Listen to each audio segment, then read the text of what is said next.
Hello everyone and welcome to another episode of Gautam's Cooking Adventures.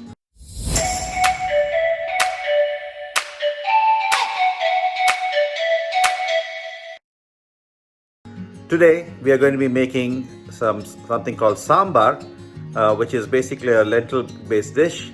It has some vegetable which flavors it. There are different types of sambars. Today we're going to be using drumstick or moringa for the vegetable and some onions as well. As always, a list of ingredients for cooking will be provided in the description below this video. Ingredients that we will require are as follows: salt to taste, red chilies, sambar powder, and I'll have another episode which teaches you how to make your own sambar powder. This is red chili powder, coriander powder, some turmeric powder. This is some methi seeds or fenugreek, and this is Asafoetida or Hing. Some curry leaves, Toor Dal or red gram dal, drumstick or Moringa. This is pearl onions, Cilanro, and some tomatoes. And as a cooking medium, we use typically sesame oil. Now, sambar can never be complete unless it has tamarind in it. And we'll be using tamarind paste today to make a tamarind juice, which will help to make it sour, which will help make the sambar taste just the right way it should. We also will be using mustard seeds, which I forgot to show you earlier. Mustard seeds is used later on in the seasoning. We start with pouring some sesame oil, approximately about 1 tablespoon, into a large pan and allow it to heat up nicely. The oil is nice and hot. We have now reduced the flame to a medium flame. We're adding the pearl onion first. Let it cook a little bit.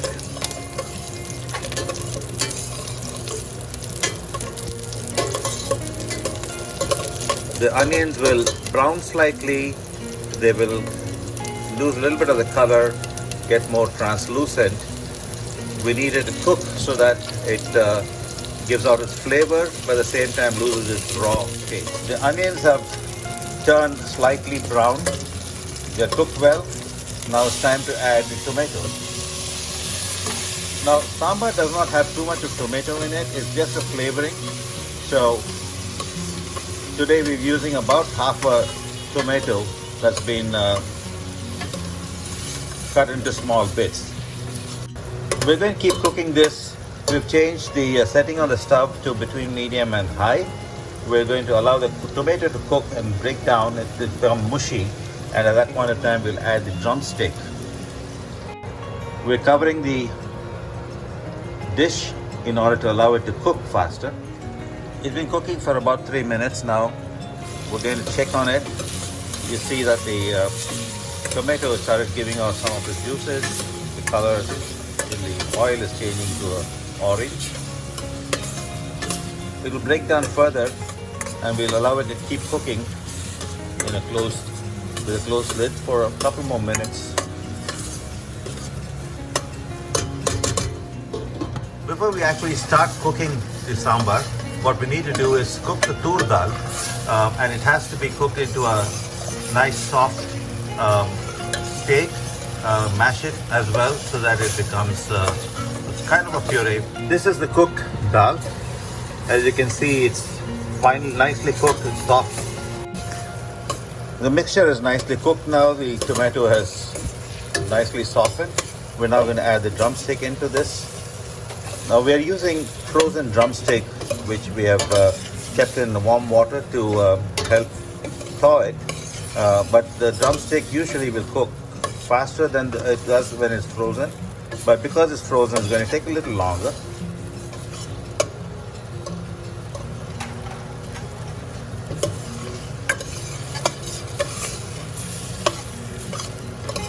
Now this is just the beginning, just to coat the paste onto the drumstick, get the tomatoes into it. Now we're starting to add some of the other spices. Turmeric, some coriander powder,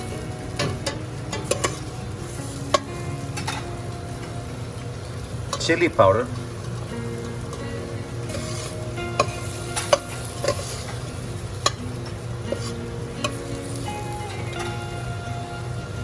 and some salt.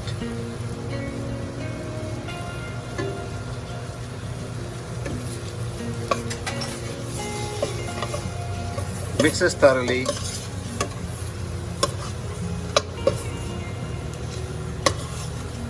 We're just allowing the raw chili powder and the coriander powder to cook a little bit in the oil so that it loses its raw taste.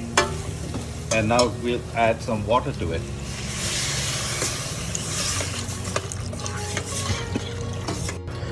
We've added approximately 6 cups of water.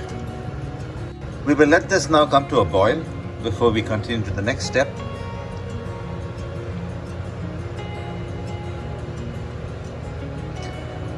Now obviously in some cases some people may also like to use just plain green chilies.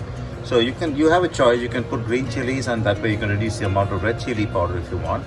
But in this case we're using red chili powder and not using green chilies. The dal, as it was cooked, we added a little bit of Asafoetida, just about a pinch, and some turmeric just to give it a little bit of a flavor and the color. We've closed the dish to allow it to cook and come to a boil. It'll take a few minutes, probably about 8 or 9 minutes for it to come to that state of boiling when we're ready to do the next step. It's been about 7.5 minutes or so since we put the cover on. It's now come to a boil. And we're ready to add the dal to the mix.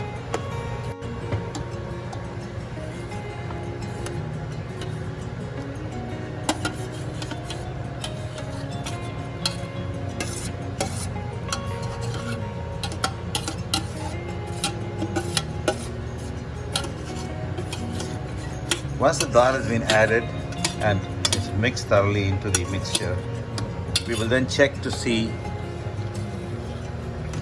if it is dilute enough for the sambar's purpose. Otherwise we'll add more water. The liquid content seems just okay for this, so we're not going to add any more water into this mix. As it cooks, it will thicken a bit. Some people like their sambar thick, some people like it not as thick. It's an individual preference and taste. So it's up to each one as you cook to regulate the amount of water based on your need. Now, at this point of time, we will need to add the tamarind juice to this. And so we're going to prepare the tamarind juice. Basically, we're taking some concentrate, we'll add some water to it, mix it, and that will form the juice. So we're going to mix this into the mixture itself because there is enough sufficient water in this. We don't need to dilute it outside, we're just adding the tamarind paste directly into the mix. This is a good time to taste the liquid, to check on the level of salt.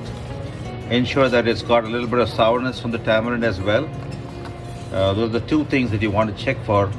Plus you also want to see how spicy it is because you remember you've added red chili powder, or you may have added green chili to it. So this is when you want to check for that as well, because in case you need to temper it down, you might need to make some adjustments. Since we have tasted and we found it okay, we are now going to add the sambar masala to this. And as I said, I will have another episode on how to make a sambar powder. Mix that thoroughly.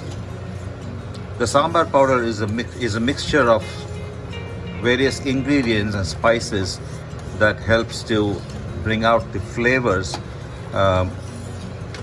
and that is what gives it the taste of sambar. Now what we will need to do is allow the vegetables to cook, and for that we will need to allow it to boil for some time. We'll put the lid on and allow it to boil probably for about 8 to 10 minutes. We're just rechecking on the liquid. It started to boil, but we will allow it to boil for some more time. But at the same time, we will also allow it to thicken by keeping the lid open.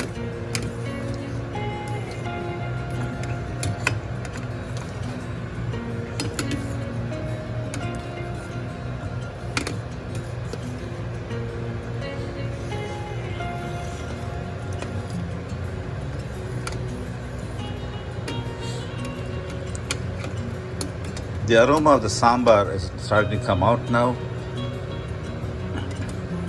You can also get the aroma of the drumstick.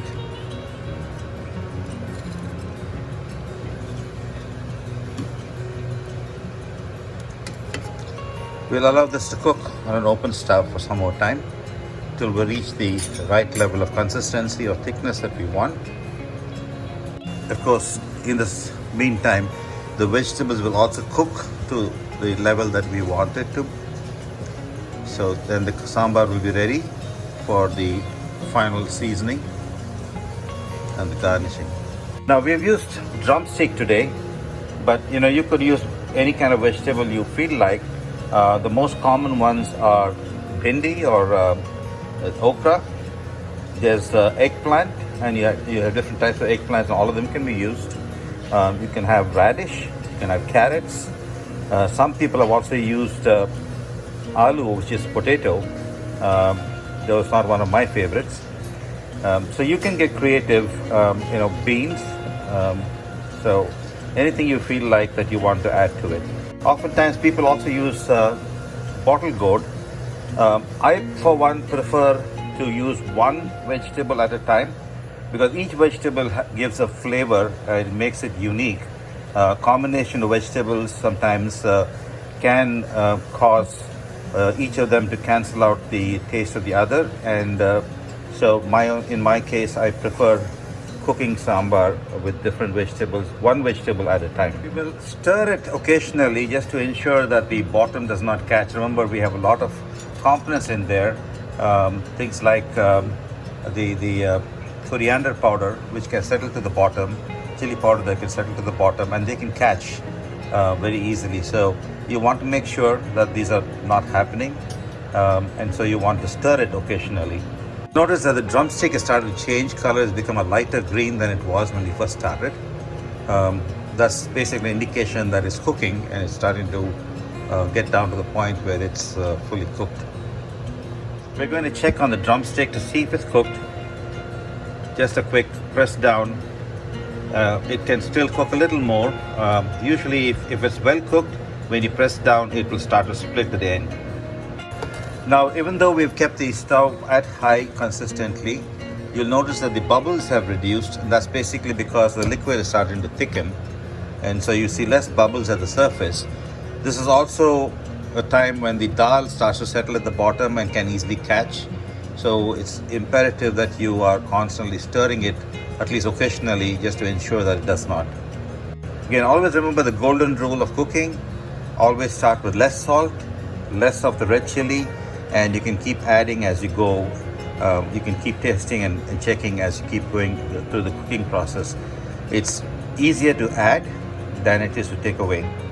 While you're reaching this final stage of cooking, this is when you want to check for the spice level in terms of the chili powder.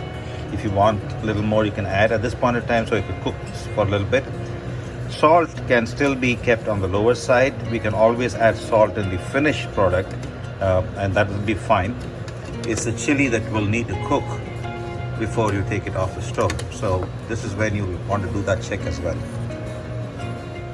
We'll do another check on the drumstick. It's softer than it was before, but could cook a little longer, maybe another couple more minutes. Reminder, if you were using fresh drumstick, it would not have taken this long to cook. It's because we're using frozen drumstick, it takes longer than usual.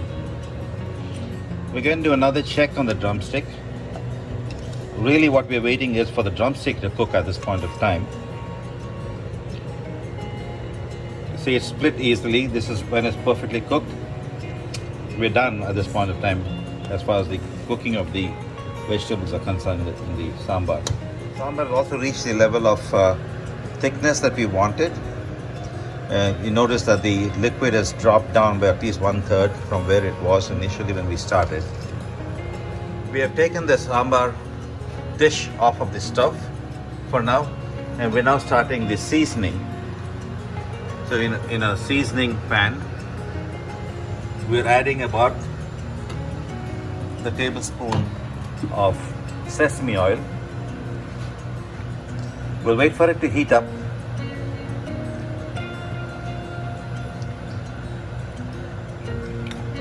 It's imperative that the sesame oil is nice and hot before we add the mustard seeds to it, because we want the mustard seed to splutter so that it does not make it bitter.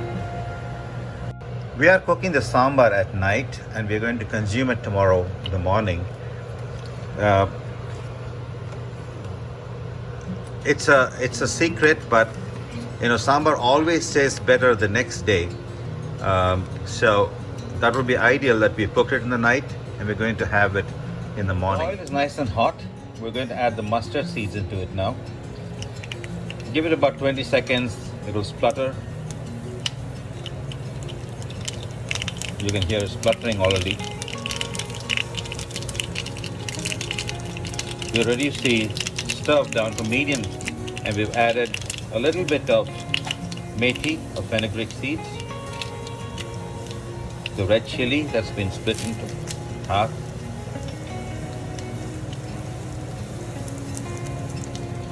a little bit of hing or Asafoetida, and finally the curry leaf. Quick swirl and this is ready now. The seasoning is ready and it goes straight into the sambar.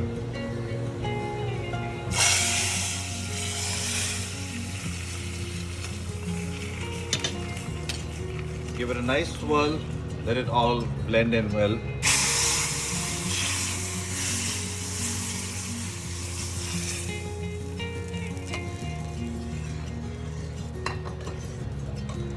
And there you go, sambar is ready.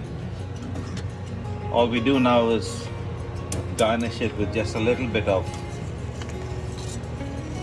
coriander, freshly cut coriander leaves.